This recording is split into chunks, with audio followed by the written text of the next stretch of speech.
everyone. Welcome back to the class of Indian Writing in English. Today, I will be introducing second module, Prose. There are 2 essays in this module. Now, let's begin with the second chapter, Imaginary Homelands, written by Salman Rushdie. Let's start the class with the biography of Salman Rushdie.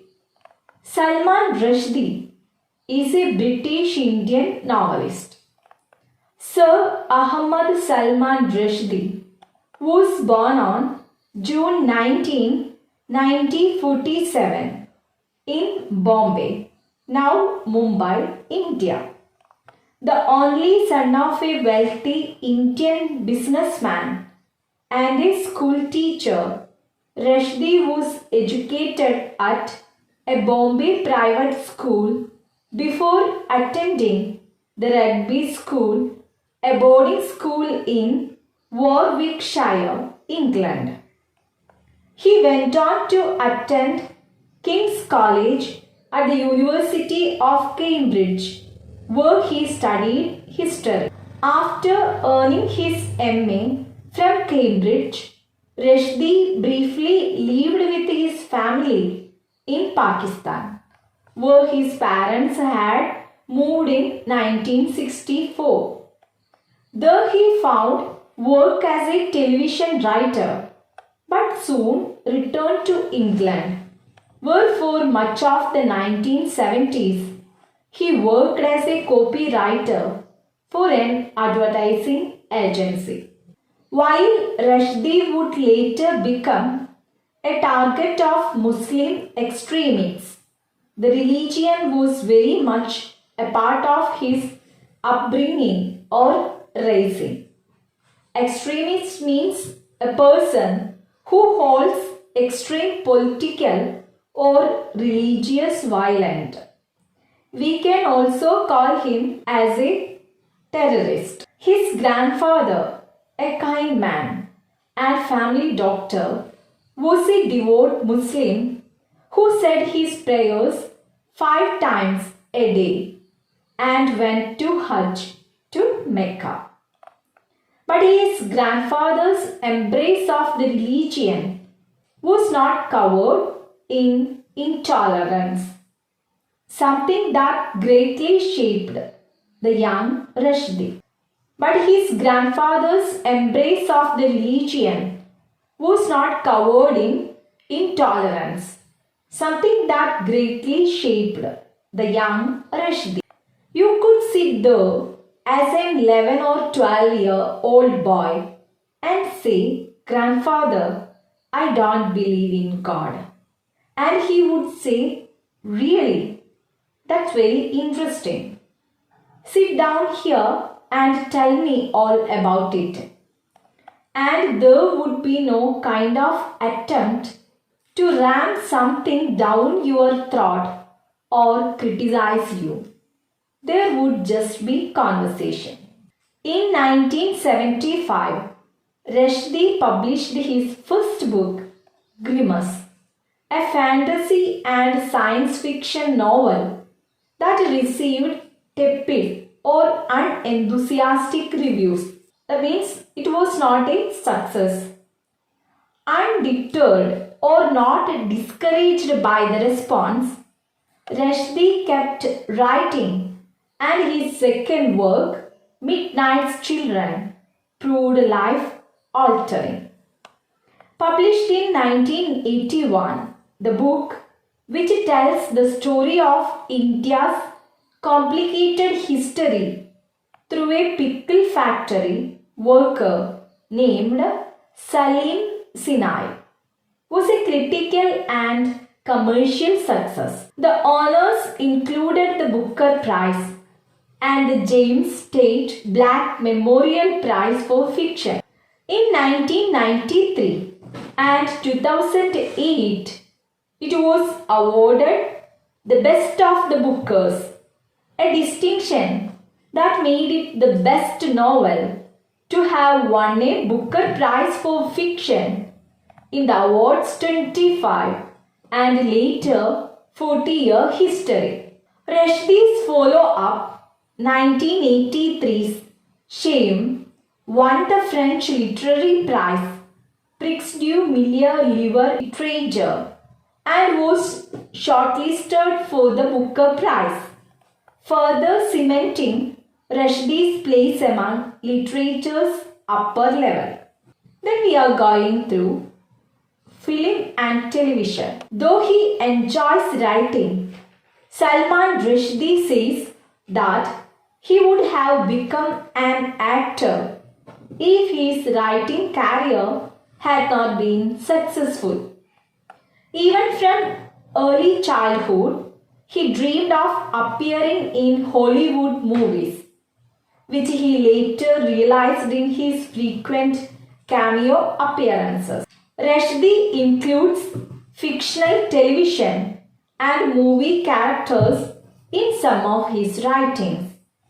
He had a cameo appearance in the film Bridget Jones's Diary, based on the book of the same name, which is itself full of literary in-jokes.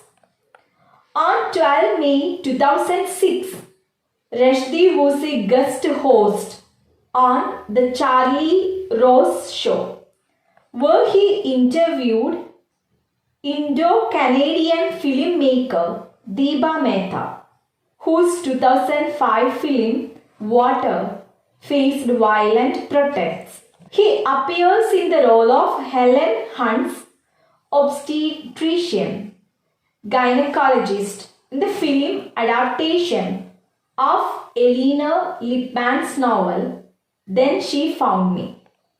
In September 2008 and again in March 2009, he appeared as a panelist on the HBO program Real Time with Bill Maher. Next, I want to introduce the Satanic Verses.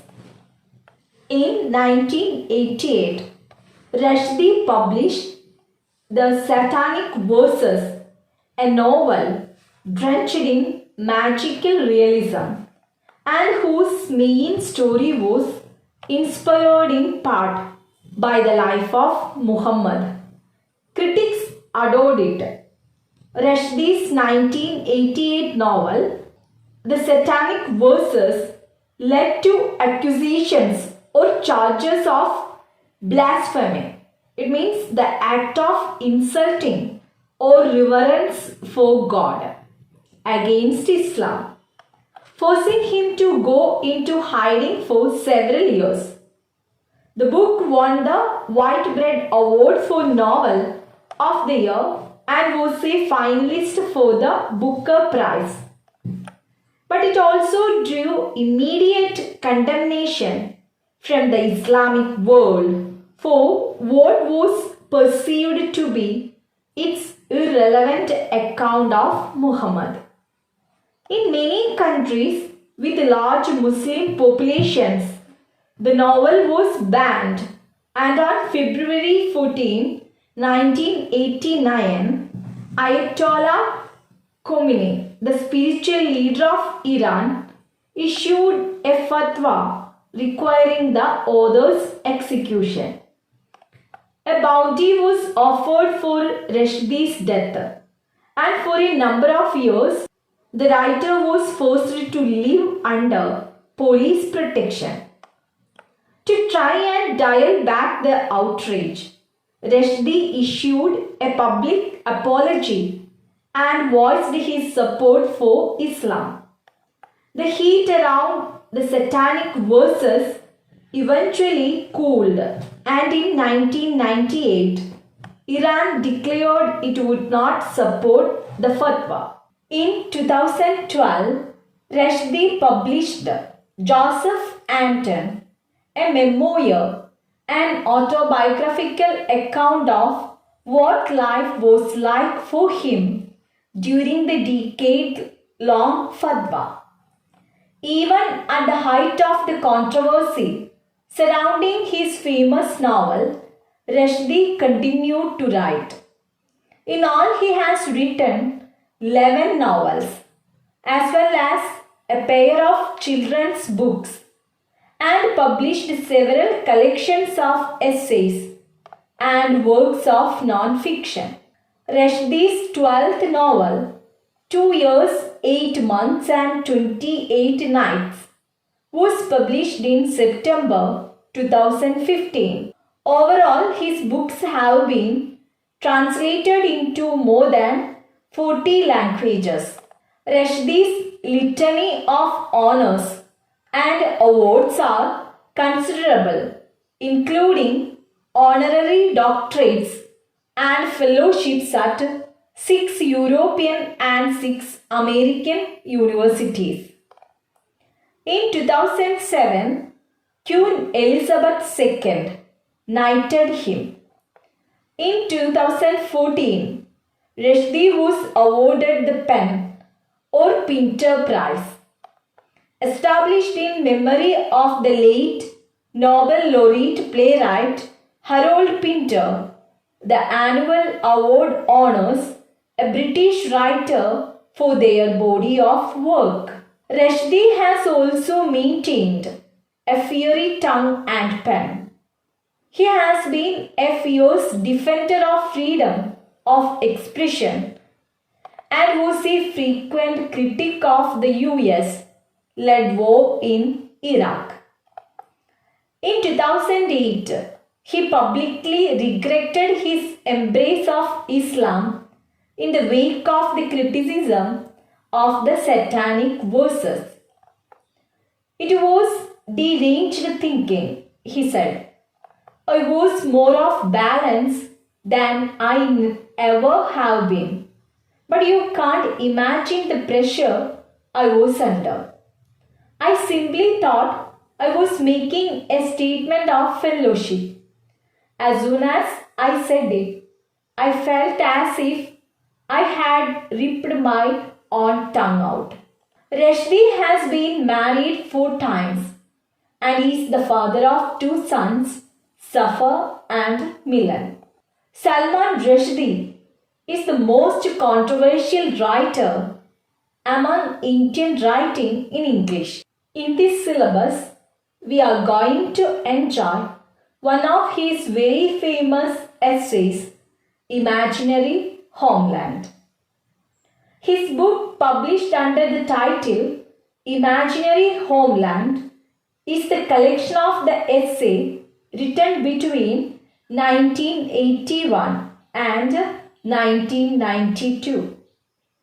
All the essays are based on Salman Rushdie's experience of the contemporary time scenario. This book is the collection of the controversial issues of the decade. In those days, Indira Gandhi was the Prime Minister of India.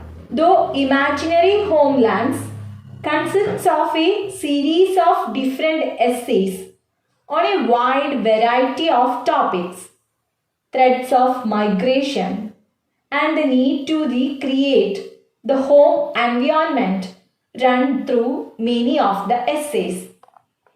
It also plays a prominent role in the overall theme of the book. Rushdie writes extensively about his personal experience as an Indian man from a Muslim minority family who was set apart from others despite the fact that neither he nor his parents have a strong connection with Islam. Later, Rushdie attended school in England where he experienced racism firsthand, feeling the pull of living between nations and the identity crisis that can result from that pull. In the title essay of the collection, Imaginary Homelands, Rushdie writes explicitly about these racist experiences and the way he felt torn between India and England, where he was making a new home. As a bilingual person, Rushdie was torn also between languages He writes about how even when returning to one's home country, those who migrate no longer feel at home because they have been overpowered with ideologies from another world. As such, Rushdie makes it clear that imaginary homelands are essentially the fictional creations of migrants who seek an understanding of the places they live now and the places they come from. They recreate these places in order to satisfy their laws in their real physical lives, something that Rushdie says he did himself writing on India, Pakistan, and London. This essay was written after the publication of The Midnight Children. This never was well responded in Western countries, but in India it was rejected by Indians, and it was a request from a diasporic writer to the country of his origin to accept him. Diasporic means people settled far from their ancestral homelands. It is written out of anguish or mental pain to go to the roots of one's origin. The desire of belonging to somewhere. It is the desire of an individual to claim a country as his or her homeland. I think this is a right time to go through a video relating Salman Rushdie's imaginary homelands.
We will start the article Imaginary Homelands written by Salman Rushdie in our next class. Take care, stay at home. Thank you.